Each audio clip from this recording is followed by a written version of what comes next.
It's your girl Jay and your boy. Hi everyone. It's your girl Jay. Sorry, I forgot to mute. Hello. Hi everyone. Welcome to the stream. It is Wednesday. Okay, now I didn't forget to unmute you. I forgot to mute my feed that I have playing in the background. So my bad. But it is Wednesday, which means it's Anime Club. But of course, before we get started, we gotta say hi. How are all our people doing? Break, how has your week been so far? It's been a little busy, a little hectic actually. I just like today just watched these episodes, so it's real fresh in my mind. Real fresh in my mind. Hopefully I remember everything that needs to be said here. So yeah. Also, thank you guys. Yes, I decided to become a bang girl or a banged girl, a girl with bangs, so I could truly fulfill my fantasy of being a shoujo anime protagonist with the bangs. You gotta have the bangs. But yes. Oh really? Yeah, it's a look. It's a thing. But yes. Hello everyone. This week we watched episodes 5 through 7 of Ouran High School Host Club. And we're ready to discuss. And this also marks me learning what it means to summarize, because guys, my summaries are no longer 700 pages long. I got it down to one paragraph for each episode. Please hold your applause, please. So okay, you can go. You may applaud. Okay, thank you. So yeah, hopefully this allows for more time for discussion. But yeah, want to jump into it? Sure. If that's what you want to do. Let us go. Well, we're going to go on like 391 tangents, so I might as well just start. All right. So episode 5, I want to start off by saying that episode 5 is one that I did remember very vividly from the first time I watched it. And it was always a favorite of mine because I like how it's complex. But let me get into the quick synopsis. So episode 5 is called The Twins Fight. And so it starts off with us learning about this thing that the twins, Hikaru and Kaoru, do, where they kind of play this guessing game where they'll ask people to guess which one's Hikaru. So one of the ways you can identify is that they split their hair. So they'll put on these hats, and then in the host club, they'll ask their customers or clients which one's which, right? So they're playing that game, and they end up challenging Haruhi because they want to go over to her house. And she's like, no, y'all are annoying. And so they're like, okay, how about we play the game? If you get it right, or if you don't get it right, then we get to go over to your house, right? And so they do it, and she guesses right, but at first they try to play her, and they're like, actually you're wrong. And she's like, no, I'm right, and here's how I know. And so she basically talks about how, when they talk, the way that Hikaru talks is a bit more mischievous than Kaoru, so that's how she's able to tell, right? And so this basically just starts World War III, because based off that little comment, they start taking digs at each other, and then it blows into this full-blown fight. And at one point, Kaoru, he accuses Hikaru of being in love with Haruhi, which is pretty embarrassing. But essentially they're just now at it. So the next day at school, they come into school, and Hikaru has dyed his hair pink and Kaoru has dyed his hair blue, because they're kind of I don't want to get mistaken for this dude anymore. I hate him, so I'm just gonna dye my hair so people are 100% sure who's who. And so throughout all of school, they keep picking fights and basically boxing. They're out here throwing cheers and cakes and full pieces of furniture at each other. Pure destruction, right? I don't know how they stacked everything up like they did, but they stacked, right? Exactly. I was like, nobody's gonna stop any teachers want to intervene. No, okay, that's fine. Are there even teachers here actually? Does you bring that up? Where are teachers at? There has to not be, if the host club's just running around running this host club. It's a teacherless school. Nobody runs it. So essentially they're fighting all day, and then it gets to the point where they're so pissed at each other. I think it was Kaoru gets this doll that we learned about earlier in the episode called Belzeneth, and essentially it's this cursed doll that if you write the name of somebody on the back of the cursed doll, they're cursed forever, right? So Kaoru's just I hate you so much, I want you to be cursed. So he whips out this doll, and he's about to write the name, and Haruhi's like, y'all need to chill. it's not that serious. Like, you don't need to be like casting curses on people. You guys need to make up right now, right? And then, you know, she specifically says, if you guys don't make up, then I'll never let you go to my house. So as soon as she says that, it becomes this 180, and they're like, oh, so you're saying that if we make up, we can go to your house. So you realize that this was kind of like a ruse, a sham. This was all a thing they made up just to. I was like, are you serious? I was out here shedding a tear. Literally screamed out loud. I was like, "Are you serious?" Like, I just can't believe that happened. This episode threw me for a loop right there because I did not see that coming. I was just laughing my butt off after the fact. So like, this is crazy. You did this whole thing, just so you can go to her house. You got some trash suckers, all right? They're so mischievous, and it's just so funny because I was like, some of the stuff y'all were saying were like real, like. I thought y'all were coming at each other's throats. So to do all that just for a joke was wild. I was just like, what the heck? But yeah, so essentially it ends with them kind of making up. And then we get some parts at the end that I want to go into later. But essentially that's like the synopsis. Like the twins have this big fight. And it ends up to be like a ruse. So off the bat, what are some things you liked? What are some things you thought were interesting about this episode? The twins, greatest actors of all time. Right? They need to have their own show by themselves because the acting in this incredible. You couldn't tell if they were acting and playing around. You thought this was real, legit fighting happening between these two twins. They were at each other's throats. They said they hate each other. All right, they're about to curse one another. Like, come on, they did all of that, and then turn around. He's like, "Psych, you can go to your house now." It's like we've been. Like, I still can't believe that crap. It's pretty funny though. They're so funny. Like, I was just screaming at that part because even though I love that episode for kind of like the plot behind it, about the two as like siblings, yeah, I forgot that whole thing that they were just playing around. Like, I thought it was a real fight. So when I was like, that is so that's like so the twins. Like, oh my god. But I thought it was a very interesting episode because I feel like even though, you know, in like true Ouran High School Host Club fashion, there was like that kind of jokey, you know, they were just trying to like rile up Haruhi and get her to invite them. There was like a more deeper plot kind of going in the background. So I wanted to get into that. So one of the things we kind of see in the beginning is that this game that we mentioned that they play that kind of kicks off the plot of the story is something they've been doing since they were young, where they would kind of ask somebody guess. And in particular, we get this beginning scene of them as like probably in elementary school, I think. And there's this girl who's like, I want to play with you. And then they're like, which one? And she's like, the both of you. And then they like, you know, commence the game, but she doesn't know.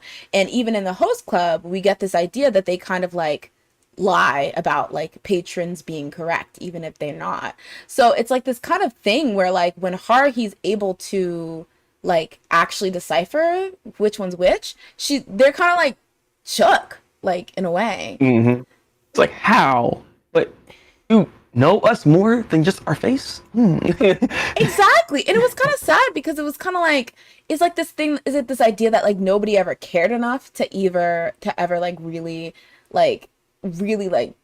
know them well enough to know the difference. Like that's something that I always though wondered with twins in general though, because I was like, I wonder how it feels to be an identical twin that like, you know, you're very heavily associated with this one person, and some twins embrace it and they'd be like dressing up like similar and stuff, but like for those twins that are kind of like, I want my own identity, how does that like, I don't know, feel? I don't know. I mean, that's why they become rebellious and just start doing things, and of course, they're gonna try to look as different as they possibly can. Mm-hmm. And you know, sometimes it can work out for them. Sometimes, you know, there's still that identity crisis that kind of happens with it because, you know, they look the same at the end of the day. I mean, it's hard to avoid that. Yeah. And it was just, I don't know. It was like part of me wanted to be like, oh my god, they play too much. But at the same time, I don't know. There's a part of me that even at the end when they're like, we were just kidding, I feel like some of the things they were saying were maybe from like a realer place than they maybe would want to admit. Yeah, I feel like that's what it was too, which is why I think, you know, what they said had so much weight to it in the first place, because they do probably feel something of that line like that. But at the same time, I mean, they're always, because what they were saying towards the end of this episode was like it was pretty much them and everybody else. Yes, there wasn't really anybody else even in their little circle that could really identify them, to even know more about them, to even know who they are, until here we are, Haruhi knows. Like, she's actually breaking through that barrier that's always been there. So Yeah. it's I liked how they did all that. And they got the little side eye for one of the twins. I don't know the twins like that, all right, so I can't tell the difference. So No, I love but that part. that was Yeah. That part that's what I was gonna bring up, that there's a very moment at the end after, they've dyed their hair and they're kind of going with the hair dye thing, and they're playing the which one's Hikaru game at the host club, and some girl guesses, and she guesses that Hikaru's pink, which how it originally was, and then they're like correct, but then Haruhi's like, nah, y'all switched hair colors, and they're like shook that she like knew that. And so like that whole part at the end where like they're kind of just like, and I think it was Kaoru that looks over and he's like, Hikaru, it's always been us against everyone else, but now there's this person who has crossed into our world. And I was like, that is the most beautiful thing I've ever seen. Nobel Peace Prize, where is it? Like it was yeah. And now Haruhi has freaking two more fans right? on her side right now. Tamaki's gonna have some competition. Now they there. Oh yeah. Tamaki, you better watch out. But yeah, that part was just so like, just the eeriness of when he looks over and then he's slow, like the way they did it. He like looks over at Hikaru, slowly closes and turns his eyes, and then opens it, and then now they're back at that scene as adults, what they were Nobel Peace Prize, that's what I'm getting, like EGOT, Oscar, Tony. I would need it all to go to, it's so good, like, oh my god. I don't know how they get these ideas like this, but they just like, I don't know, I love how they try to like make these scenes the way they are, and it tells you more without them even having to say anything either. So it's just like, that's why I'm really liking what the show has been doing so far. It's being really funny. That's the thing. It's really funny, but they got these things in here. It's just like, man, it's hilarious. I like this. It's hilarious. Andre said, I wish I had a twin though. Do you wish you had a twin? No. I think I'm good. I don't really want to have a twin. Case closed. I imagine it's like it's even a closer, like, yes, there's the whole, because I feel like like sometimes there's like that sibling jealousy where you're like compared to your sibling or something like that. I feel like it could potentially be even worse as a twin, because now there's like this person who's like directly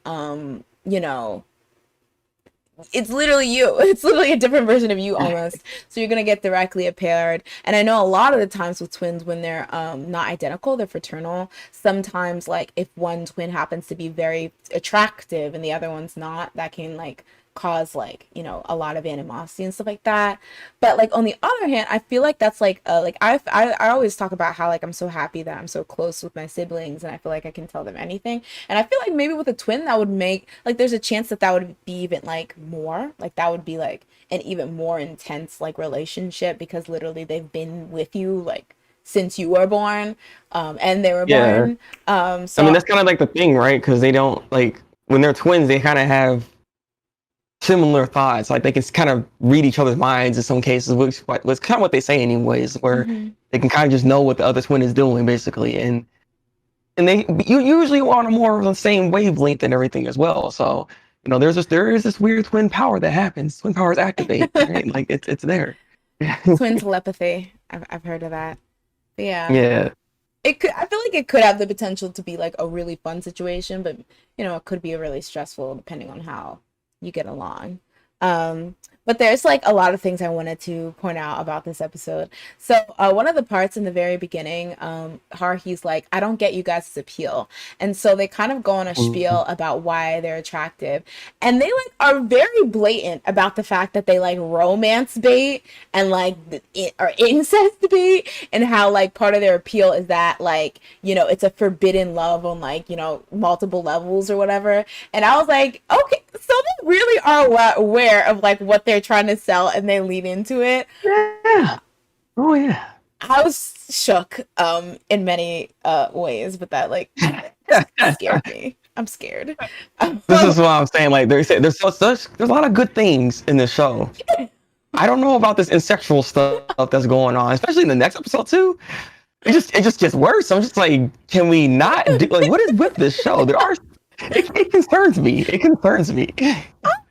Don't like. I'm like, you guys are claiming that this is like a genre, like a appeal, like there's a market for this, and I'm like, where? Who is like checking I for? mean, there is. Look, there's a But for market for brothers? everything. Oh Okay. yeah. Let me stay far away from that market. I don't want to see that market on any street corner. No, thank you. Like, no, thank you. I pass. Pass. Do not collect 200. Oh my gosh. Like, ugh. I was like, Are you sure? Are you sure? I'm positive. Let's put that down on the records. I've never been more positive. All right, y'all. No. I was just weirded out how like they're like, yeah, that's what we do. I mean, that's not the thing we Yeah. bake. That's Joke. the thing. Yeah.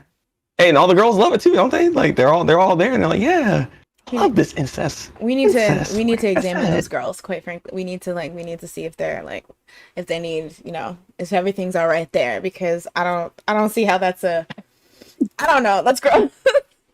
Andre says, as an older brother, doesn't even have to be my twin though, but somebody my age in the family. Oh, okay. Yeah, somebody around your age, or maybe if it's like a cousin that's same age, having closeness like that. Um, another Yeah. thing, another thing I wanted to bring up was Nezukawa. So I didn't really mention him in the beginning, but he was, I believe I think Kyoya called him senpai, so maybe he's like a third year, maybe like Mori and Honey's year. But he kind of introduced the concept of Belzunef and like the dolls, and he's like this really creepy, shadowy character that I think he said that he runs the Black Magic Club. I don't know if this is a Oh. spoiler, but I think he comes back later. But I remember his Oh. character very vividly, and I thought that, his whole creepy, weird vibe was very, very strange. Actually, I remember one of the first mangas I ever tried to write myself. I had a character that was Oh. very based off of him. Yeah. I used to be a Hey, let's mangaka. let's let's let's get into that. Let's get Oh into that. God, no. You try to make manga. Actually, it was a dope plot, like kind of so dope that I don't even want to say it because maybe I might use it in the future. But essentially, I based his character. It took place at a boarding school, and so his character, I stole it, and he was gonna be like an RA, so like kind of introducing the first year freshmen. So that's where I kind of saw. But I think his character's very funny. Belzenef, the word Wow, Belzenef man. is funny. Yeah. Um. So yeah. Other than He that. is a very interesting character, though. So I mean, I do want to see if there's more of him. I didn't really think too much of him, honestly, because I don't know if that sucker's coming back like that. I mean, could have been a one-off. You never know. So I didn't put That's too much true. attention to him. That's true. But was there anything else? I have like a lot of notes here, but they're kind of just like I thought this was cute. So I don't know if you had anything. Let me check my notes because I did wrote some stuff too. Let me see. Good searches. See. Trying to see. Was Oh, it? oh no. See, that's not an important thing actually. So I put a side note actually that there must. This is the first time. This is their first time fighting, right? And Ah, he didn't know whether or not if they even knew how to make up. So it's like kind of interesting little thought that she was having because she like I don't know. I'm probably gonna have to step in at some point because you can't just have these suckers keep fighting like this because mm-hmm. again they've always been together and always been like this. And it's weird for them to be, apart. What if they just keep fighting forever? Like, what if Yeah. they just separate? They were saying that, hey, maybe this is a good thing that they finally separate and become their own men. Yeah, I thought that was really interesting, especially because I felt like it played really well into the idea that they talked about, how like it's always kind of been like when Tamaki and like Honey Senpai were talking about knowing them like in elementary school or stuff like that, it's always kind of been them together. So maybe like fighting will do them well. But that was actually something I wanted to bring up because I was thinking, and I always felt Oh, that like with friendships, you have to have a big fight with your friend at least once. Like I don't know if it's me yeah. just being sloppy, but yeah, I've always thought that like friendships where we never fight or disagree, it's kind of like how deep can this friendship actually be? Like I don't know. Like I'm not saying that you need to Yeah, be because I mean, boxing like every single week with your homegirl, but like yeah, what do you think about that? like you're gonna have disagreements. Like you're gonna have debates. You should have debates. It's healthy to have those kind of debates and kind of not have just a yes man or yes woman like on your side. Like you're not looking like you don't just find people who just validate everything you're saying. You want to have people that can kind of challenge your ideals and everything like that, which is what a really good friend can do for you. You know what I mean? Mm-hmm. So yeah, you if it's weird because it's like it just goes into like just even relationships in general. Like you don't. It's nice to have like the goody two shoes.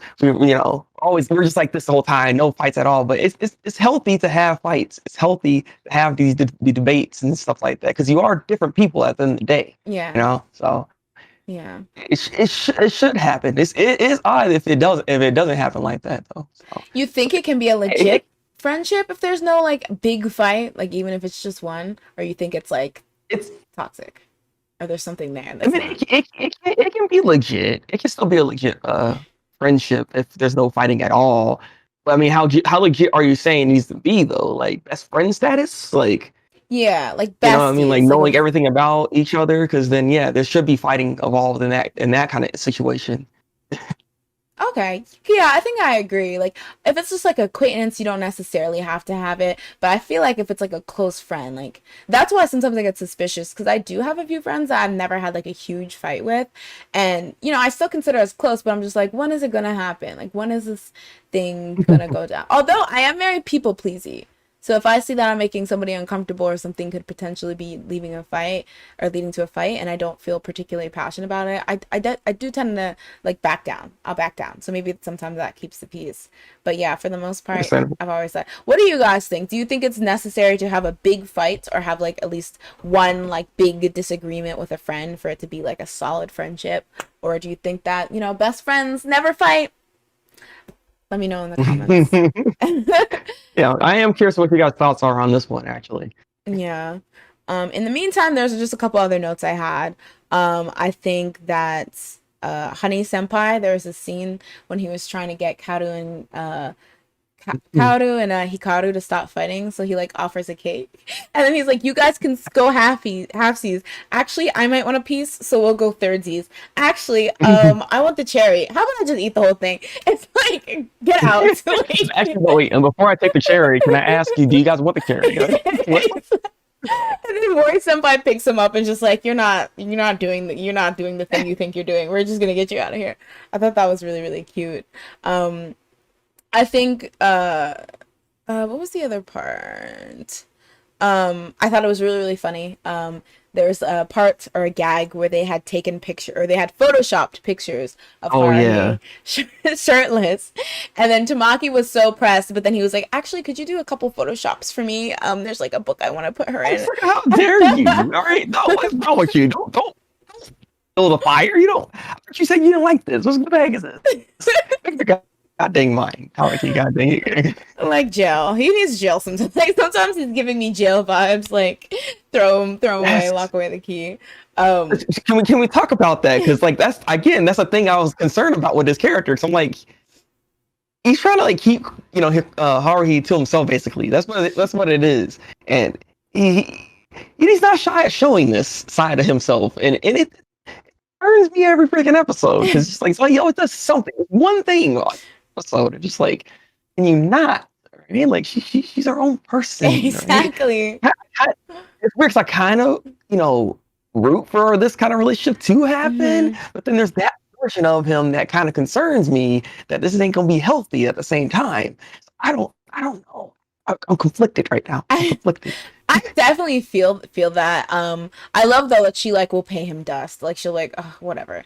But like, yeah, his whole like daddy thing that he's like, it's weird because it's very clear you want to date her, and then he's trying to make this whole like, oh, I'm your daddy, I'm here to protect you.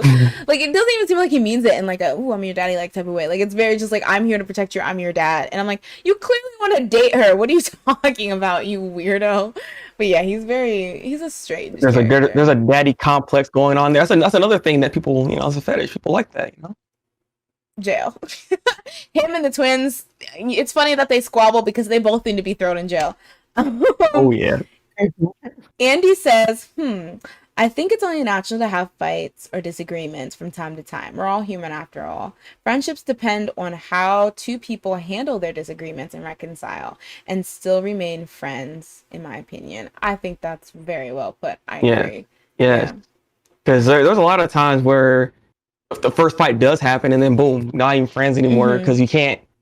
Because we're not on the same wavelength on whatever the issue is, that's why you can't be friends anymore. And it's just like, that's not a good way of living your life. People are going to disagree with certain things or certain ideals that you might have, and you can still be friends with said people. You know what I mean? Like, it's not, it's good to have people that can like be on your side for for certain things like that. But sometimes people gotta keep it real with you. Exactly. You know? Exactly.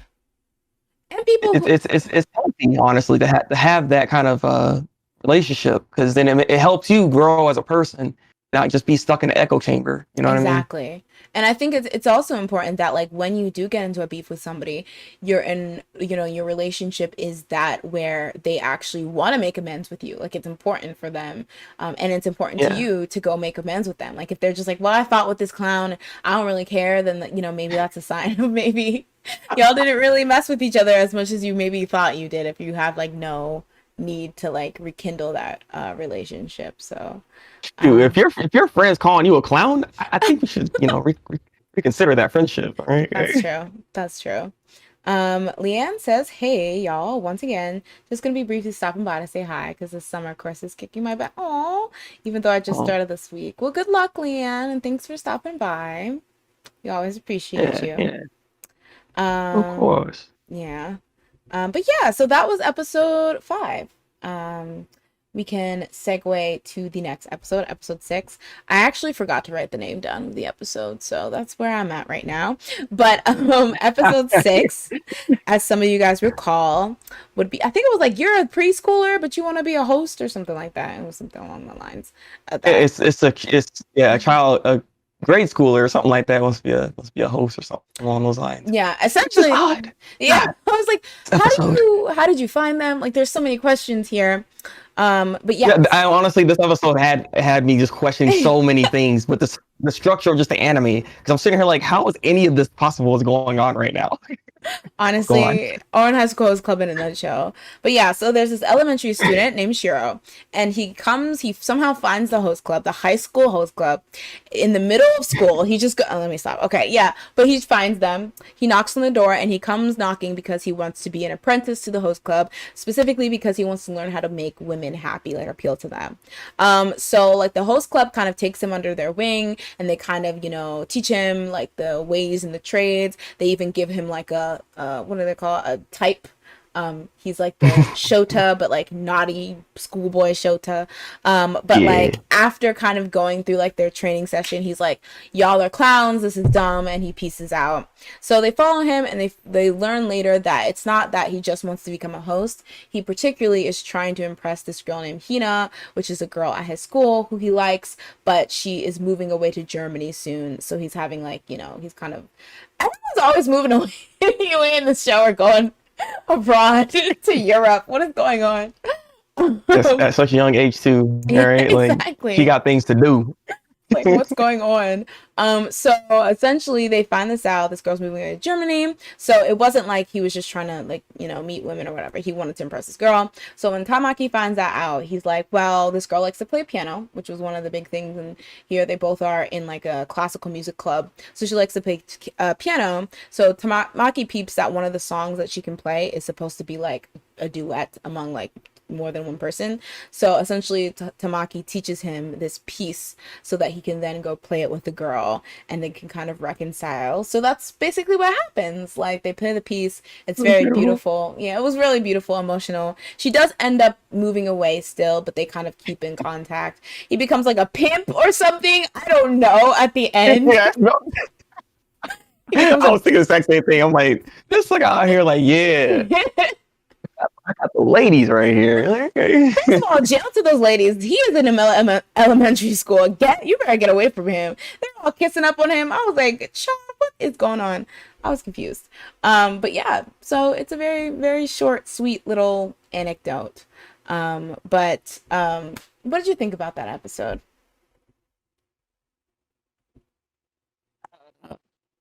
Man. Man. Jail time for those ladies over there, right? Oh, yeah, that's true. Again, jail time to Tamaki for freaking flirting to that little girl all of a sudden. That crap scared the crap out of me right there. I was like, yo, No. So many What are people you need jail doing? time in this show. So many people need jail time in this show. It's crazy. I was sitting there like, yo, what is wrong with this episode? Why is a kid, little boy, finding these suckers to try to do this? How they get into the school? Where the teachers at? Like, how did the little girl Hina get over there to their school for this whole little thing to even happen? Like, who invited her like that? What? I need explanations, okay? But Oh my god. honestly, I was like, how can y'all just easily go back and forth from this high school to this middle school? Is like, are y'all taking Uber? Like, what's going on here? Y'all are three. Like, this doesn't make any sense. Like, I was so confused like the whole entire time. But I agree. Like, what? It was very weird. I mean, it was very cute, but it was just very. I was like, logistically, what are we doing here? I don't know. Nah. Yeah. It's all. It just threw me for a loop seeing all of that. I mean, outside of all of it, it was nice. It was nice. Also, the fact that the boy, right off the bat, kind of just like was looking at everybody and kind of judging them, like the twins. He said, "This is incestuous. Like, what the heck is going on here? True. Like, why?" He just figured it out just like that, point blank. Looked at freaking Haruhi. You're a girl, aren't you? I was like, oh snap! I was like, he just figured it out just like that. I was like, what is this boy smart as heck? All right. Yeah. That was a really funny part when he was just like, like he was just coming, like going through them. I actually had a note about that. So when I initially was watching this episode, I was watching the dub, and one of the things I thought really strange, or I was watching the sub, and one of the things that I thought was really strange, and maybe this people who watch the sub can also weigh in on this, is that in the sub, the part where he's like, you're like, like, you know, in his head he's like, this is a girl, she seems like a girl, or this person seems like a girl, where he says, like, he then goes, you know, are you a cross-dresser, and that, you know, he even like calls her a cross-dresser again. In the sub, he asks if she's queer, which I didn't get what that was supposed to be. Wait, what? Yeah, that's how that's how they translated it, and I was that immediately made me change to the dub, because I was like, I wanted to see how they took that in dub, because I doubt they would say that in the dub. But yeah, I thought that was very, very strange. I don't really know what he meant by that, or what that was supposed to be, or something. Yeah. But yeah, when it was like changed to crossdresser, I was like, okay, I get that a bit more. But yeah, I thought that was, I don't know, it was just really something. I thought that's more accurate to me. It makes more sense given the context of what we're kind of talking about too. You know, so I don't know if queer is the correct term on that one. Yeah. Sometimes be failing, right? Yeah. Oh wait. Can be better. Andy says, I always thought it was like those schools are connected, the elementary, middle school, and high school. Maybe that's the case. But where's the teacher? Where's the principal? Where's the hallway monitors? Like, y'all are gonna use. So it's basically what you're telling me is that high schoolers can just walk up into an elementary school and be like, all right, let me go take this kid real quick. 'Cause that's what they did. They just took this kid. That's this kid at them real quick. And the little girl over there, he was like, oh, it didn't even do nothing, didn't say nothing. so we can just kidnap kids in the show then, okay? Yeah, that's very, very, very, very strange. I watched the sub too, and it didn't say that. It was a Japanese word that meant male cross-dresser. Well, I don't know. Maybe, because the thing is, I was specifically watching the Funimation sub. So I don't know. Were you watching it on Funimation as well? Because, yeah, I thought that was a very strange, like... That's weird. Yeah. Because they're the one that dubbed it, so why would they sub it that way? That's the other thing, because I have kind of bounced back and forth from the sub to the dub, and usually it's pretty similar. Like, you know, sometimes we're just like, with what's subbed here, did they say that in the dub? And I'll switch back, and it's pretty much the same thing. So when I saw that, I was just like, really, really... I was like, where is this coming from? Because then it sounded really, really aggressive, because when he's just like, when they're making him do chores and he's like, oh, you should make the cross-dresser do it. He's like, you should make the queer do it. And I'm like, this sounds very aggressive. Like, what the heck? It was very, very weird. And he's like, I have other sources. Well, maybe, I guess it was a mistranslation on their part, because yeah, the cross-dressing thing makes way more sense than just saying that. Yeah, that was very, very weirve. I don't know. Funimation. By the way, Andy, this is why I like you. Andy. I use different sources as well. All right. He's like, I've acquired it. But Yeah. So, also, I thought it was very, very funny because when Shiro initially enters the host club, like they're all posed up, like waiting for his entrance, Oh and I'm just yeah. like, do y'all just wait there? It like you beat your faces, you get like dressed to the nines, and then you're like, all right, let's all pose. Wait for somebody to get in here, Mhm. and then you're ready. Like I know, I'm right? Like, like, how long are they waiting in there? Like, what's happening? it's very, Every very time. strange. It's very, very strange. I also think it's so funny how I don't know if she did it in oh yeah, in this episode where like every time when Renge appears, she like emerges from the ground like she's the main act in a Super Bowl halftime show. And I'm just like what like where is she getting all this stuff? Like it's just so weird. They just I mean, she has money, so she's out here just wasting it on things like this. That's true. She did get that Hollywood film team to come like so easily. But yeah, Actually, question for you. Question for you. If you had all that kind of money, this disposable money, would you be extra with it? Would you just start just buying things and just doing stuff? I don't okay, so the first thing is like if I knew it was like that kind of money that like I'd be good for life, I would give it away to like people I know that needed it or like, you hook the family up because I'm like I know I don't need all this money, but after that, I think I would buy like a nice like apartment or like condo or something like that, and then yes, I would be a whole fool. I would buy like a pink Lambo. I would buy like the most ridiculous like, a golden encrusted bidet, like crazy stuff like that. For a while, I'd do that. And then I'd be like, all right, I mean, I don't know what to do with this money, but let's like chill. Like, but yes, I would be very gaudy, very tacky. I'd just buy everything that I ever wanted. I'd probably use a lot of it for traveling too.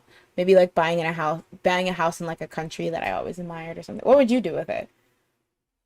And you two chat. Travel as well, yes, of course. And of course, do, the rounds of making sure my family's okay. So, if I have money like that, I can just, make sure everybody's good. You don't have to worry about paying for nothing anymore and everything. If I got that kind of money so they can just chill, live their life and everything. And then, yeah, help out some people, help out some friends. I'd be donating already as it is. So I'll be donating. If I had that kind of money, man.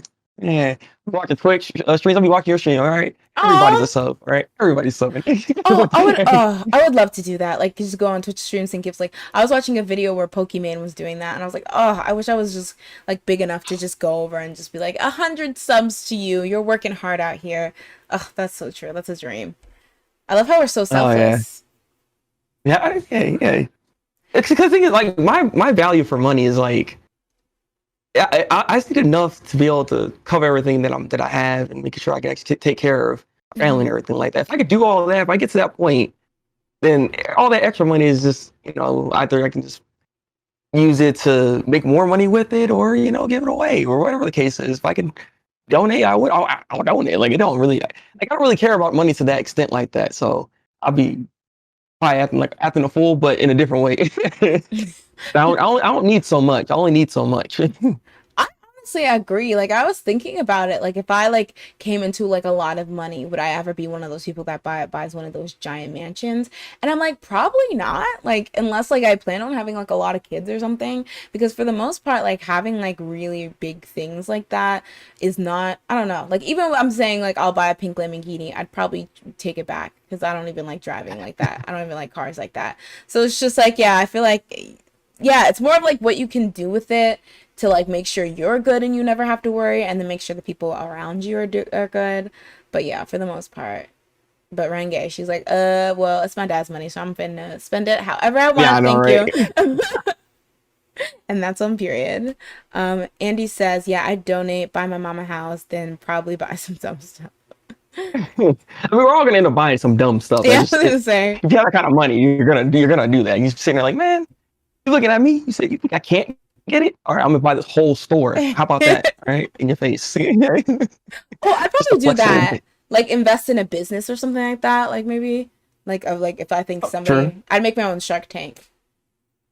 Oh. Yeah. See again, make more money. That's all I'm saying. See, Oh, business dang mind. it. But I don't want to make well, maybe. Yeah, okay. Put it in my name Well, and then you want to make sure you have sustainable money because you have to worry about the future for your kids and everything too. that's true. Or just anyone in my family, their kids too. I want everyone to be good. I want everyone to be like I think one of the proudest moments I feel like maybe celebrities have is like when you make a name for yourself so well that like generations can eat off your like your wealth and what you built. Like I feel like that's probably like what I would want to do. But like I don't know, in terms of me being wealthy and like just living like a really, I mean, yeah, aside from like traveling and stuff and having like a nice like comfortable house, I feel like I wouldn't even have that many that much stuff to spend it on. But yeah. Understandable. Understandable. Another thing I wanted to note is when they find out that Shiro, he's trying to impress like this particular girl. Tamaki kind of, we see that like kind of side of him, that charming, like kind of righteous, Mm-hmm. very sympathetic, empathetic, I guess, side of him. And he gives this whole speech about how like Shiro, he didn't just want to become like a host, he wanted to become like a full-fledged man or whatever. And like how like it's very important that he like lets Hina know how he feels. And I just thought like those are one of those iconic like Tamaki the clown becoming like Tamaki, like the, I don't know, just really cool guy. Like I love those moments for him when he just turns into like turns up the, I don't even want to say turns up the charm, Exactly. but just like becomes this like hero and like this really heartfelt guy. And It becomes that wholesome character. It becomes that wholesome character, and that's like the main thing I like about him. But then it's like I said, it's just stuff when he mess with horror, exactly. he always has to be extra with it. But those are those moments right there. And then yeah, he has like lines, he has like lines that he be saying, and just like his voice is Yeah. inspirational. Exactly. Like that's why I feel like he's one of, like I feel like after we watch this, at least like two Ouran characters are gonna be in like my top 10 anime characters list, easy, because they're just like, so many Oh, charming ones. I really like Tamaki, and I think we get more into like the other characters' backstories as we go on, which makes them more likable. I think Kyoya has an episode and stuff. So I don't know. It's just like there's just all these like Transformers more than meets the eye. Is that what it is? Okay, I don't know. But like it's kind of like it's all of them have deeper, like even the ones that aren't as silly as Tamaki and the twins, they could all have like deeper backgrounds, which I really really love. So, exactly. was there anything else about this episode that stood out to you? Or he dressed up as an elementary school student. Same thing with Honey. The thing is, I truly thought that Honey would be able to pull it off, but then when they zoomed out, and even he was all big in comparison to them. Yeah, it's like, how is this gonna work? What kind of disguise? Come on now. That was hilarious. But yeah. And I love how they just have that like banged wig ready for Haruhi anytime they want her to like dress up like a girl. They're so weird. Like, oh my Actually, god. wait a minute. Bada boom. Oh wait, hold on. Uh Senpai. However, I don't know. Does she sound like that? Senpai. No, senpai. It's kind of like senpai, but I don't know. This is why I'm not voice Oh acting. yes, that's the voice right there. That's it. That's it. We're done. Graceful says, Akihabara shopping spree, here I come. Ooh, I would also like that a lot. Very much. Oh yes, honey's, Japan in general. Japan in general. yeah, I would definitely travel, and Japan and Korea are probably the first two places I take my ass, and I'll stay there for months on end. But yeah, definitely. Oh gosh. Maybe Um, no Korean or Japanese. yeah. But yeah, so yeah, aside from that, was there anything else? I don't know. Okay. I don't think we're good now. I always feel, well, never mind. All right, so going to the episode 7 recap. So this is really, really short. I'm so proud of myself. So the crew goes to a tropical theme park that's run by Kyoyo's family. They are kind of like chilling. Honey Senpai, while he's kind of chilling in the pool, he kind of gets swept up by the current and gets like taken downstream and taken away. So then the God. crew makes it kind of their duty to go find him and save him, except this is like a really authentic tropical resort. So there's like alligators and like a whole jungle. So it's going to take, some time to search. So while they're like kind of planning out their attack, Mori and Haruhi kind of break off from the group to try to search from him. But what they don't know is that like kind of like the security force that's for the tropical like island, they're like also on the hunt for some honey, but they don't know the exact specifics. So essentially they run into Mori and Haruhi, and they think Haruhi is honey, and they think that Mori has like kidnapped him. So they're like, you know, about to like try to comfort him, but then Honey Senpai comes and saves the day, and we get to see, you know, a different side of him where he's like this like very well trained martial artist, and he beats their ass. And yeah, so at the end, he saves himself. He saves them somehow. But yeah, so that's kind of what the episode's about. It's very interesting, this episode. Shocked.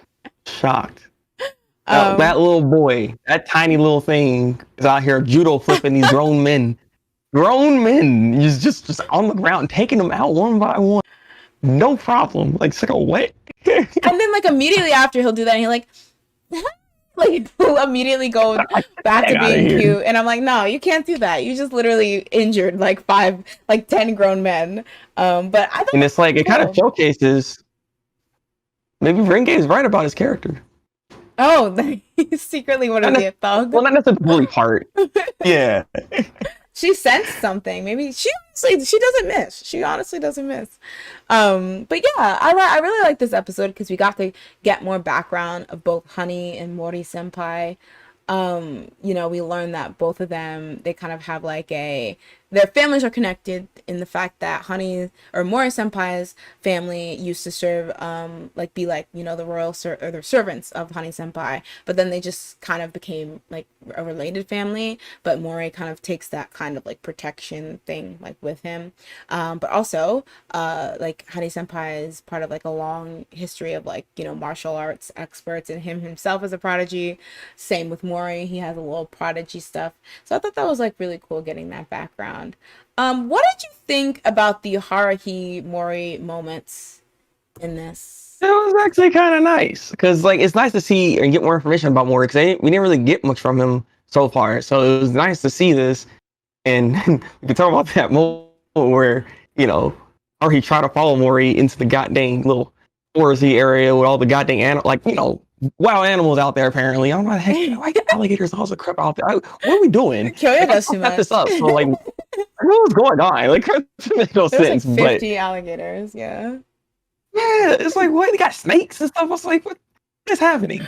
So then Mori ends up picking her up and like carrying her around like freaking he does for Honey. Honey. Yeah, it was kind of funny actually. I thought it was so cute. Like there were a lot of moments where I was like, oh, perhaps I ship this. Perhaps Mori and Haruhi is the, because I don't know. I thought it was really, really cute.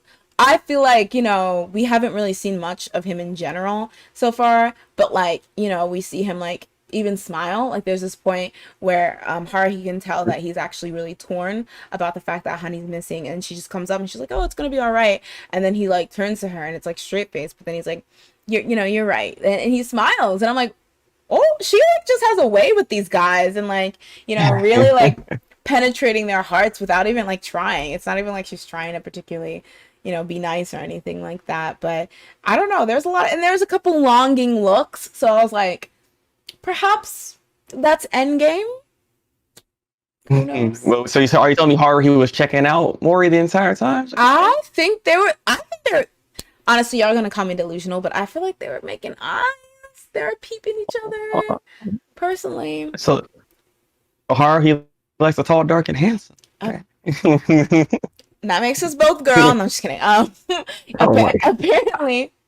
Apparently she does. I don't know. No, because there was a point where like when he picks her up, and it's like bridal style, he like calls her Haruhi by name, and apparently that's the first time she does that. He does that, and she gets a little flustered, and I was like, yes, there was that. Yes. I was like, Tamaki, the twins aren't who you should be worried about. You should be worried about this tall, dark, and handsome king. All right. The Kendo master, Mori himself. All right. I liked it. I honestly ship. I mean, like I know it's futile. You're on this ship right now. Like I am. I don't know. I like to torture myself, and I tend to ship ships that I know aren't going to come to fruition, just so I can be angry. Like it's the weirdest thing. Like I always ship the wrong ships, but I don't know. I thought it was kind of cute. I really like those kind of like quiet, don't really talk. I mean, that's why I really liked Hirotaka, like the quiet, kind of more reserved guys. Or people in True. general. I really love those characters. So I don't know if he like I see. It's all coming together now. I forgot about that. You're right. what's coming together. Listen, I'm just saying it's my anime preference.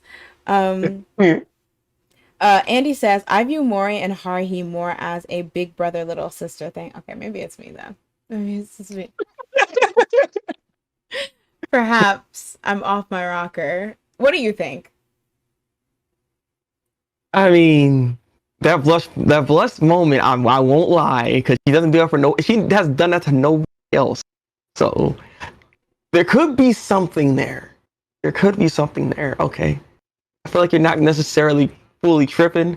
I feel like Maury don't see any of that. Like he ain't worried about that, right?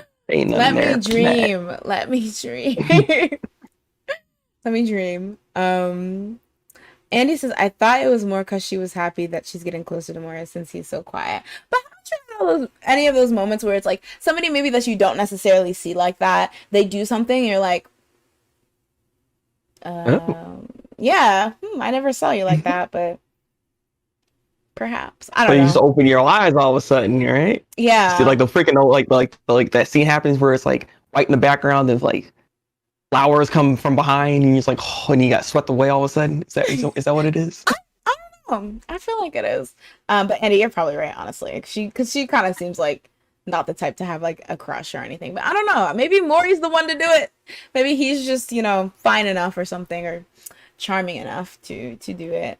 But honestly, he could be. And can carry her with one arm, by the way. Can carry her with one arm. He was literally holding her like she was a damn teapot. Like it was no skin off his bones to carry this whole entire human. I was like, all right, King, snapped perhaps. Hey, that's Tamaki's role. He's the host king. Don't say that. Right? He needs to get it together. Because another thing I wanted to mention was that whole saga. They had this scene.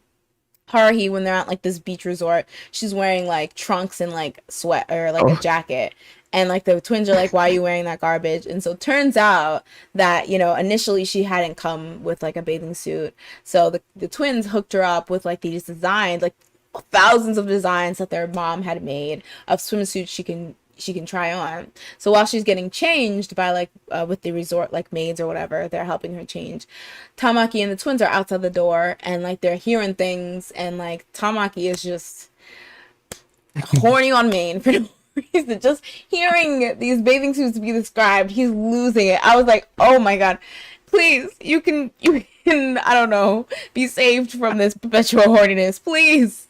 We'll help you. But he was down. He needed to get bonked. Exactly. He needed a bonk. He needed a couple bonks. But yeah, after she picks one, which was like the most conservative one, it looked like a 3-year-old's bathing suit, if I'm being honest. I'm pretty sure I've seen some toddlers wear that.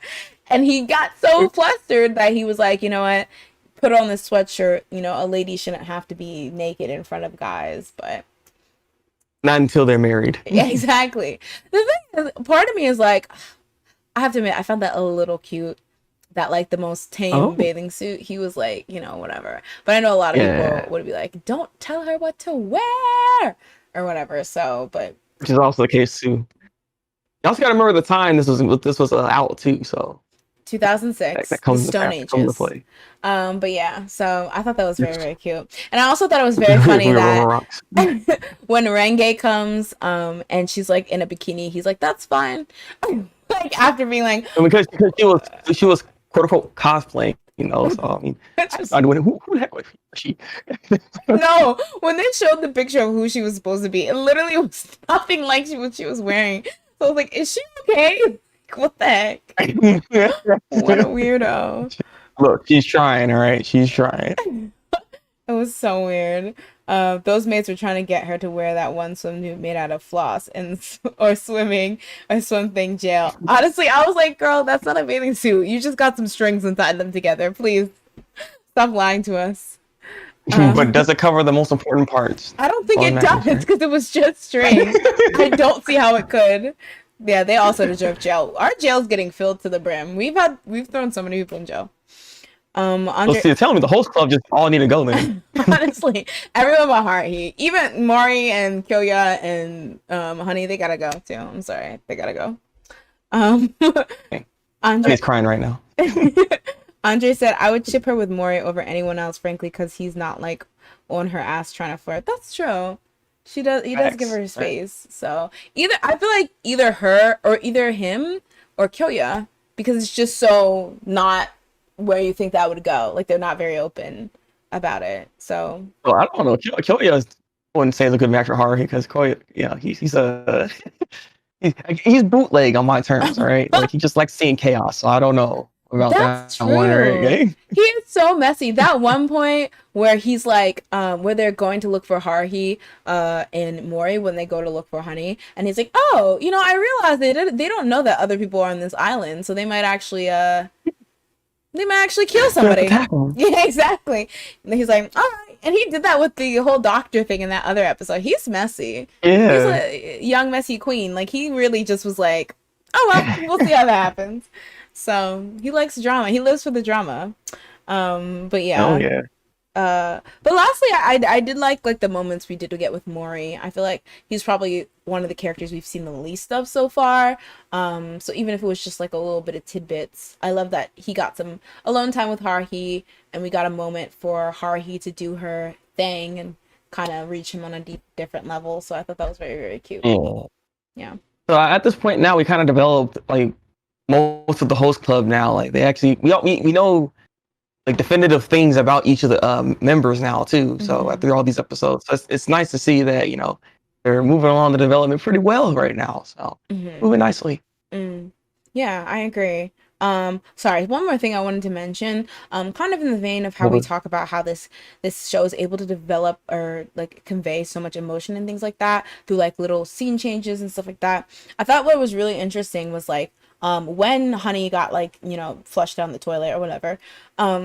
He like once that kind of can like happened and like Mori became distraught, we had like these two instances where he like slipped on these banana peels, and I thought that was I thought that was very interesting because I feel like, we saw that used in that one episode with Tamaki, as kind of like a joke. But I feel like through that, they were kind of conveying the fact that like this usually cool, collected, like calm Mori is now, out here slipping on bananas, like doing something very comical. And I feel like that was like a quick way to like say, oh, he's off his game, like he's very like distraught by this, like this is messing him up. So I thought that was really cool as like a funny way to convey that like he's in shambles because something happened to Honey. So once again, Ouran High very School good Club. insight because yeah, that's exactly what that is. Yeah. See, amazing, amazing, amazing. Great reviewer, great reviewer. There we go.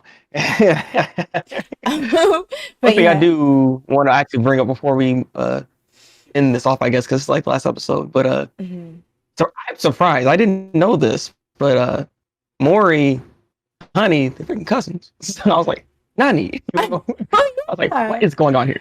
I forgot that. Yeah, yeah, yeah. They what was it? It was Kyoya or one of the twins mentioned that, right? Yeah, Yeah, that yeah. surprised me.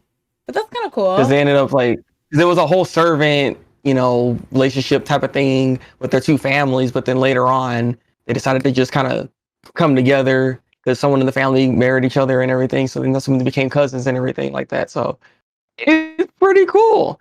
I didn't see that coming. So that's why they're always together. Because I was like, why is this the thing? But now it Yeah. makes sense. So that's a nice little tidbit they threw in there, which they did a lot, by the way, in this episode. I will say that. I wish the writing was a little better on that front, where we were getting this information, they didn't have to have the twins say, "Oh, you didn't know about that." They did Yeah. like 3 times, I think, in this episode. Yeah. Oh my God. And like I was like, how would she know? Like, what are you even talking about? Like, she just met y'all a couple months ago. Like, I was like, how is that how you start that sentence? I was like, okay. But yeah, I definitely think that was like kind of a bit of lazy exposition to be like, the Queens be like, you didn't know? It's like, okay, yes, she didn't. Just, yeah, it was, really wish maybe they could have said that themselves, or maybe we could have seen that displayed in a different way. But yeah, they could have done that better, I think, too. But it was very Yeah, cool. yeah, Very cool. that was my insight. I had to throw that in there. But yes. Okay, Andy, you're also sipping Kyoya and Haruhi. Taste. Boom, and there it is. So yes, that is episodes 5. Oops, 5 through 7 of Ouran Highschool Host Club. 3 really solid episodes. One of the things I do want to say is that at the end of the episode 7, Haruhi mentions how she would like to go to the beach. And so, Tamaki says, we can go to the beach. And I don't know if it's the next episode, but I know there's a beach episode. And Oh no, it's literally the next episode. Oh, okay. My favorite I saw episode. I saw the credits afterwards. I'm like, you just said about going to the beach. Now we're having a beach episode like that fast. I'm like, okay. Next episode. Yeah, so that's one of my favorite episodes, like that whole beach saga. So I'm very, very excited. Like it's very, very good. I'm pretty sure it's a multi-episode arc, unless I'm thinking I'm mixing up 2 parts. But I know particularly there's some conflict that happens in that beach episode that I can't wait to talk about because I feel like it's very important. Once again, Ouran Highschool Host Club coming through with the topics and social issues or whatever, but I'm very looking forward to it. Yeah, so that is episode 5 through 7. Yeah. So just before we move on, just for note, the next episodes we'll be watching are episodes 8, 9, 10. Okay, yeah, 8, 9, 10. There we go. I can remember things. Yeah, 8, 9, 10, and then we'll do 11, 12, 13. Oh, that's perfect. Cool. All right, so those are the beach episode was kind of weird to me. I have to rewatch it, but I'm pretty sure I really liked that episode. At least one of the topics I really liked on that episode. But yeah, so anticipate. All right, so this is the first time in Anime Club that we've actually had like ample time after the recap to talk about things. So Break, is there anything in the anime world that you want the people to know about? Want to know about, huh? Yes. I'm looking forward to the Demon Slayer season 2 because there was a trailer that came out not too long ago about that. So, it's looking kind of nice. Animation. It was kind of weird because they were real heavy on the CG with the trailer, and it kind of threw me off just a little bit because normally it looks really good, but you can really tell the CG was there and everything. But I'm still looking forward to it. So there's definitely that. I'm looking forward to that right now. Do you know when it's coming out? I'm still watching Megalobox, so. Do you know when it's coming out? The second season?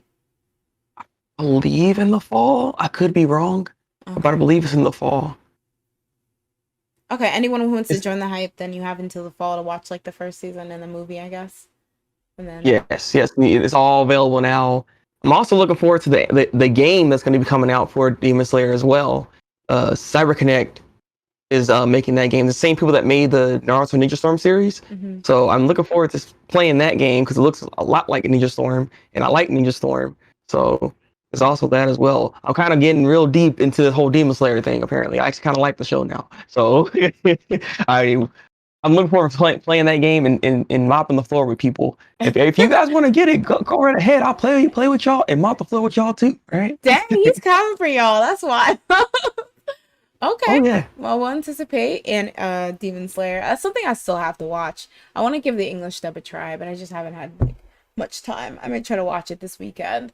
Is there anything else that you've been like checking out? Any shows you've been watching? You said Megalobox.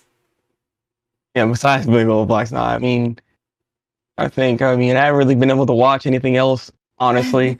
But I did play Knockout City yesterday with my friends and everything like that on stream. And that game's kind of fun. It's still free right now, by the way, for 4 more days. So all you got to do is just download it on your goddamn system or PC, and you can play that game. And it's pretty fun. It's pretty much a dodgeball game. So if you like dodgeball, you might enjoy that game. I haven't seen it. Okay, I'm gonna check it out. I didn't know. Yeah, because it's kind of popping right now. Like I noticed there's a lot of people playing it. So I'm gonna check, especially if it's free. Ooh, that's all you had to say. Honestly, I'm ready to download it. I love through free games. I'm always gonna look out for free games. Andy says, I've been watching Nana last week and I'm still recovering emotionally. Oh, I plan to watch Skate next, so I'm looking forward to it. Yes, honestly, Skate is so good. I've been dancing with the idea of watching the dub because I've just been seeing so many clips of it and it's just so good. Like it seems like it's so well done and so funny. Just do it. Just do it, I girl. should, honestly. It's just that I'm still obsessed with like watching clips of baby high school or school babysitters. I've been watching that like cuz like I'll watch it and then like I might fall asleep in the middle of it and then like I'll wake up and I'm like okay, I have to restart again. Not because it's boring, because I'm chronically sleepy, guys. Don't get it twisted. Um Andre says I'm ready for the Sailor Moon Eternal movies. Oh yeah, those are coming out sometime in the beginning of June. I think it might even be June 1st. So that's also something I'm really excited for. I haven't been watching anything recently. Oh, actually, this is not a show, but the dude who plays um Joe in the English dub of Skate and Legoshi in Beastars. Oh, Yeah, he's a Twitch streamer. So he has a oh, YouTube channel where he does Twitch stream highlights, or he posts Twitch stream highlights. So like the fact that he's voice actor, I feel like lends itself to like really interesting content. Like he'll like do streams with other voice actors and stuff like that. But one of the things that he'll do is that he'll go in VR chat and he'll like get a Legoshi avatar, oh and so my he'll God. go around as Legoshi, and people are like, "Hey, are you the voice actor?" And he's like, "Yes, I am."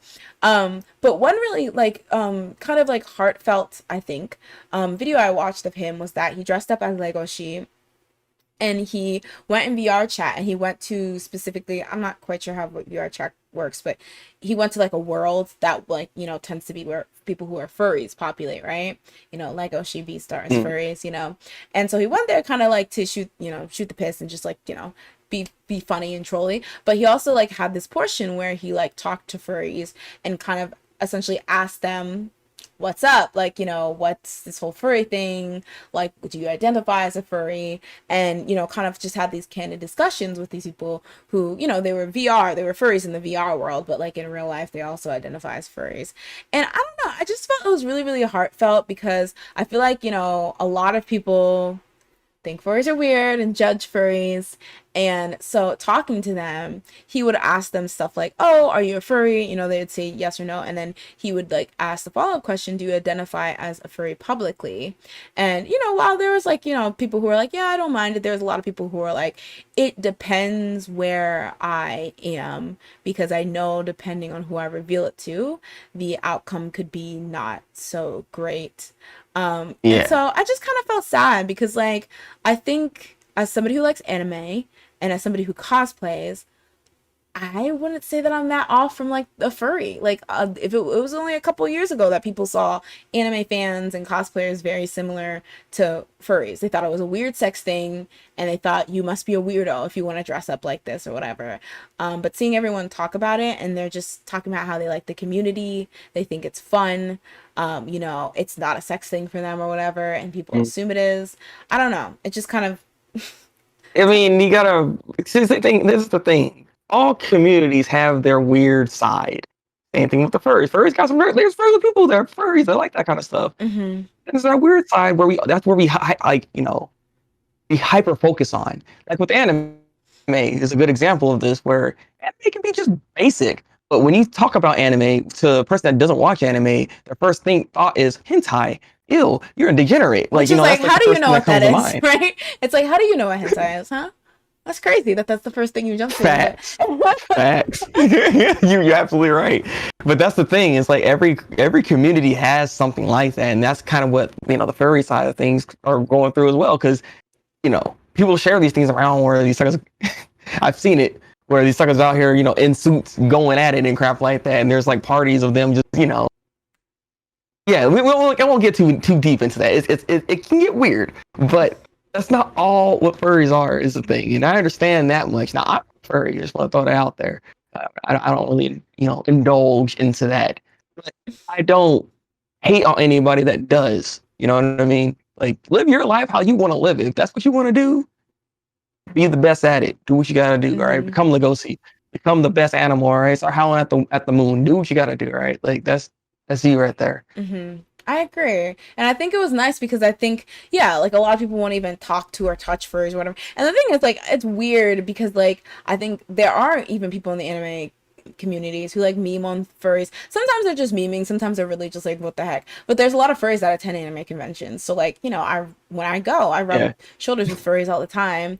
Not all the time, but I see them there or whatever. So it's like, you know, weird to like as an anime fan or any fan of anything, honestly, because like you said, there's extremes in every fandom. I think a lot of you guys can in the chat can probably like kind of commiserate with the idea that that happens with K-pop a lot.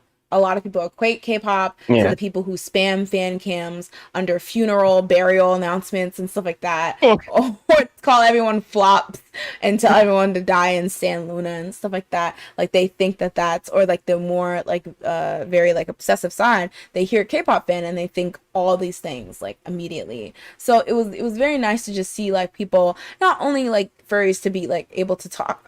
I'm literally like the furry advocate girl.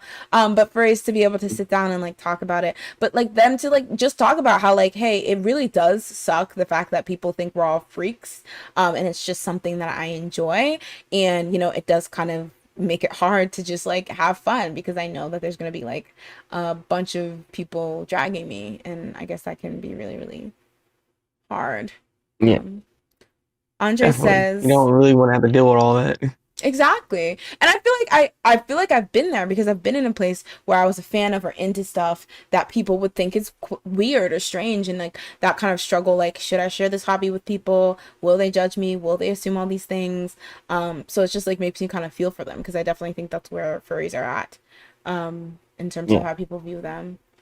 Um like even with Beastars, people like some people were like legitimately like, does this make me a furry? Yeah, I know, right? Watches Utopia. Oh, I'm a furry now. Like, fucking no. It's just the like stop being stupid with this. All right, guys. Yeah. People are too much.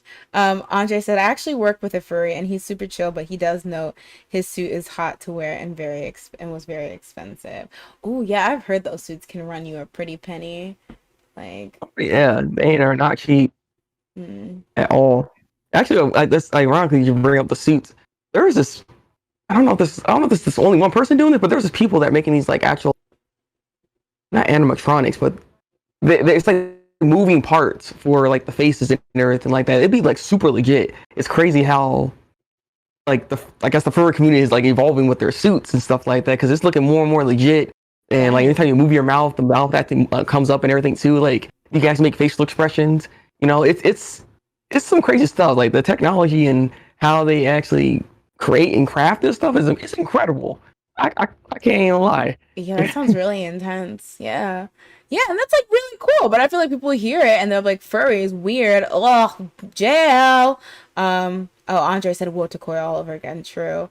Um, yeah, it sucks. Like you like the Asian think automatically all people you're weird. Oh yeah, I feel like especially in America there's a stigma I think around like the K-pop and even anime that because it's like an Asian based like thing, they're like, why would you like that if you don't understand it? Like specifically because it's Asian things. And I'm just I like, hate this happening. ooh, a sprinkle of racism. All right, I see you. Like it's just it's so dumb. Yeah, Andre says, yeah, there's always those who ruin it for the rest of us and us normal fans. Yeah, that's true. Some people who are very, very strange. Yeah. I think that's funny Very. because I also watched this there's this YouTube commentator named Curtis Connor that I watch on YouTube. And so recently well, I should probably go back. Recently there's some backlash amongst people, a group of people that people like to refer to as Disney adults. Have you heard of this? Goodness no. I don't see a lot of drama. I try to make sure not to see all that extra crap. I love drama. I'm a Libra, guys. So I'm always in other people's drama. There's literally a Reddit to hear about other drama in other subreddits, and I'm like, okay, this is my people. Yeah, I know. We're sick. Your people. I just like drama. I like hearing about things and learning about things through. I almost got into sports because there was some drama in sports, but I was like, nah, I won't stoop that low. So, but yeah. So Well then. there's this phenomenon called Disney adults. And the idea is it's just these people that really, really love Disney. They go to the Disney parks multiple times a year. They participate in this thing called Disneybound, which is where you like roughly dress up like Disney characters. So like say you want to do Belle, you'll wear like maybe like if your hair's not naturally brown, a brown wig, like yellow to kind of like signify the characters, but like you don't straight up dress like them because that would be weird because there's actually like characters that are hired, people that are hired to do that. And so Yeah. they're just really obsessed with Disney. Some of them like live near Disney, like purposely because they want to experience that and stuff. But recently, there's been some backlash with Disney adults because, as you probably know, due to the pandemic, the Disney parks were closed for a while, and so recently they opened back up. So there were some pictures that like went viral, or some stories that went viral about Oh. when they were allowed back in the Oh. parks. Yeah, a lot of these people were crying and being like, "Oh, we can finally go back to Oh, Disney." okay. I remember this. Okay, yeah, okay. I did see something like that actually on my Yeah. timeline on Twitter. So Maybe people you liked it or something. That's why I saw it. making your Twitter messier every single day. You're welcome. But yeah, Be sure so to follow her though. thank you. But yeah, so a lot of people were making fun of them, being like, "Wow, there's a pandemic, people dying, people blah blah blah, and you're crying because you couldn't go to Disney." And I think it's creepy that they worship like a big corporation and things like that. So they've gotten this name, Disney adults, because a lot of them are like millennials, older millennials and things like that. Well, millennials, I would just say millennials in general. And they like are super obsessed with Disney. A lot of people will note like they'll go to the park every day. Without I hate this distinction, but like one of the things that people keep me mentioning is like, oh, you'll go to the park a lot and you don't even have kids. And I think that's very weird because you shouldn't have to have kids to go Mm. to a fun ass amusement park. But it's like this idea that you're like not bringing your kids. Like I always think that's weird when like adults will bring like their 2-year-old to the amusement park knowing that they can't go on any rides. They don't even know what's going on. Like Exactly. So why are they there? Oh, the adults are doing things. Oh, okay. Like, exactly. Take them to Sesame Street World and call it a day. No, just kidding. But yeah. Um, but yeah, so Curtis Connor made this video about Disney adults, right? And so initially, they were laughing stocks and stuff like that. But he wanted to make this video where he gave like he still slayed them, but like he gave like a fair assessment of what being a Disney adult meant. So he looked at like some of the like more tame stuff and then some of the extreme stuff. Like there's a oh, guy who went around to all the fountains and tested drank all the water in the fountains, like taste tested it, and then he ended up getting banned from the park because that's weird as shit. But yeah, well, I mean, okay, well, it's weird, but I mean, he's doing a quality check actually, so you should actually thank him. nobody should be drinking the fountain water. Hey, look, What? sometimes you gotta do a quality check, all right? I'm here, right? It's not hurting nobody. Test himself if the water ain't good to drink. Oh God. Oh God. I agree. Maybe it was a stream to ban him, but that was hella weird. Like, what are you doing? Look, Um he wasn't swimming in it. That's all that matters, right? But oh, Andre says, wasn't some last shaming or someone shaming a young person for being at Disney? Like, mind your business. Yeah, people are very weird about it. Like, but yeah, so he was just kind of talking about how like a lot of people will drag these people, will be like, what are you doing at Disney without kids? Like, obsessing as a grown adult, obsessing over Disney is pathetic. But then he made this great point that it's just like they're not hurting anyone, they're just having fun. And I feel like there's this weird like sentiment that like when you hit a certain age you're not allowed to enjoy fun things, or it's pathetic if you Oh like yeah. fun things.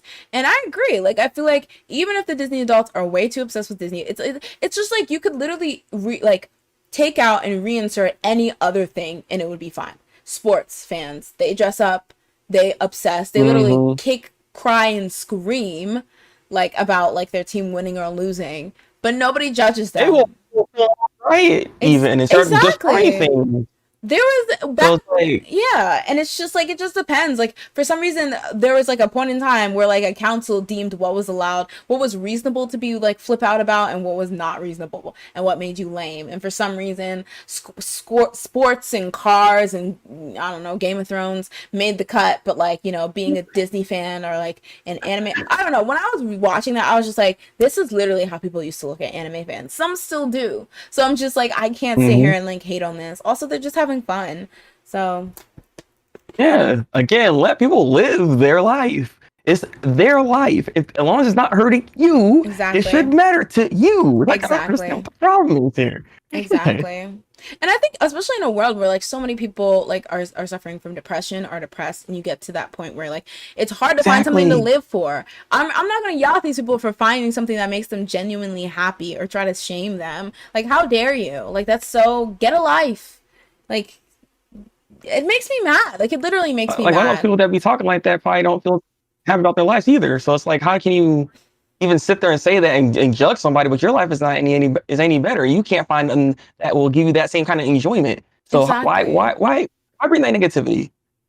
Why don't you join them? Maybe you might actually like it. Exactly. Like it's just like I just don't get it. Even if you think it's the lamest thing, okay, think it's the lamest thing in your head. Like I don't understand what you get from like shaming people or saying that they're too old. Yeah, Andy says because apparently once you turn 21, you can't like kids stuff anymore. Like it's just like what? These Oh are still yeah, good at like these are good morals. Things are well written. Disney, Pixar, they have like some of the best written stuff. So you can't like it if you're over like a certain age. Like what's funny too about that whole thought process in the first place is that who are the ones making this stuff in the first place? It's not kids. They're adults making this stuff up. So it's like, hello, we're the whoop. ones making it. Can we not enjoy it too? Like what? Whoop, there it is. Also, I wanted to say hi, C Star, and hi, Anime's Life. Thank you for coming to the stream. Yeah, we're just like yelling at people right now. Exactly. Um, People always gotta put other people down for having innocent fun. Yeah, it's really annoying. Like, I don't know. I just hate like the judgment. Like, it's like, this is high school. I thought I graduated high school. Why are you guys being so judgy and Right. annoying? Ugh, That's exactly what it is. You know, that's a great example with that because it's just like that's pretty much what, like the society we're in right now. Everybody's just judgmental of everyone. It's like you don't have certain this, and this, and then you are a failure at life. You need to just go jump off a bridge. Apparently, I don't know exactly. what you're supposed to do here because it's ridiculous how judgmental everybody and everyone is. It's just It's it ain't messed up. right. It's messed up. And I just think either you have never like experienced being down and like not having a lot of stuff to like look forward to or something, so you feel like you can judge everyone else, or like you said, you're just somebody who's miserable and you want company with your misery, so you want to shame people for things they like. It's very pathetic. I think that's pathetic, not these people that are enjoying themselves. You're pathetic for some reason wanting to weigh in on somebody just having fun. Like it's very like who cares? People are just trying to like live. Yeah, Some people don't leave that high school mindset behind. It's crazy. Yeah. yeah. It's It sticks with them like as part of their personality, especially considering how they were. Maybe they're the ones who were doing all that, and people were validating their thoughts, which is why they never actually grew out of that whole mindset in the first place. That's yeah. why we always had these kind of dramas. Yeah, but I really hope that people like, grow up or whatever they need to do and just like learn that people just are trying to like make the best of their time here on Earth. This got really, really meta and like existential crisisy, but like trying to make the best time on Yeah, Earth. And if they found something that truly makes them happy and they have fun with, like if you don't want to be Disney bound or you don't want to dress up like the damn teapot and Beauty and the Beast and go to Disney, fine. But to somebody else, that is literally the shit. That's how they love to spend their Friday nights, and you're just gonna have to deal.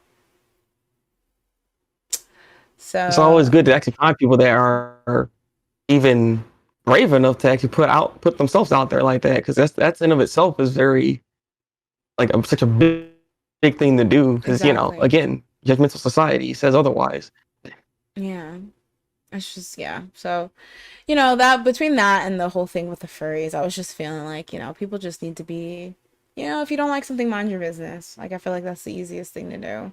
And I hope Yeah, nobody and this is a message to you guys, never get discouraged. If you know you're truly not hurting anyone with something you like, never be discouraged and feel like you need to hide it or something like that to try to seem cool or try to impress people, especially on the internet, because you don't even know what those people might really mhm. be doing. So have fun, enjoy anime or whatever to your heart's content. Don't let these people get you down. Signed, Also, Jay. Yeah. So also, anything that you are into, there's always going to be there's always going to be a fan base for it. There's always going to be other people that are going to be there and that can support you through those times as well. So never forget that. Sign Breakmaster. No, I definitely agree. There's always, and I think that's why I love the internet because it makes it much easier to find those people and like congregate around like your very niche or what have you interests. So that's always great. Um, Andy says we love anime club turning into a physiology philosophy slash psychology class. I already know how this happens every freaking time. We always go on like say like crazy titch. I don't know. There's so many things to go on. I don't know. Oops. Yeah. So yeah. Yeah. So did you have any last couple things you wanted? I guess we kind of already did what you're watching. But do you have any couple last things for the people to say? Live your goddamn life how you want to live it, and let no one else tell you otherwise.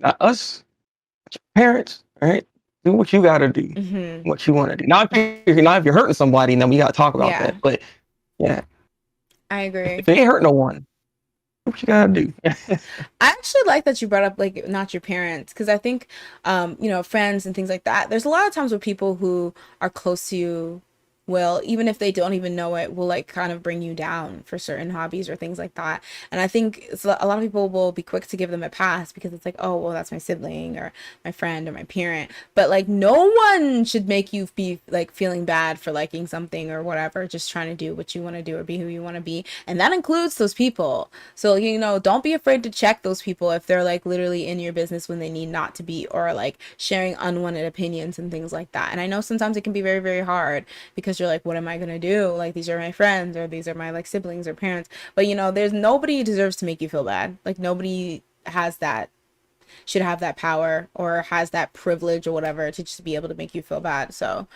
I think that's important that you pointed that out. Yeah. Yeah. Any last words for you? Stan Now Chan from Wotakoi, Stan Hirotaka. I still need to watch those OVAs. Stan Mori Senpai, the true main character, the true protagonist. Is there anything else? I'm trying to think. I do be watching a lot of stuff, but I don't remember if I watched anything. I need to start reading One Piece again because I definitely fell off of that. Yeah, I don't know. I want to watch more romance too for the summer. I don't know. I love actually. If there's any good ones out there, I would like to. I haven't seen a lot of romance shows in a while, so it's like, why not? Same. Why not?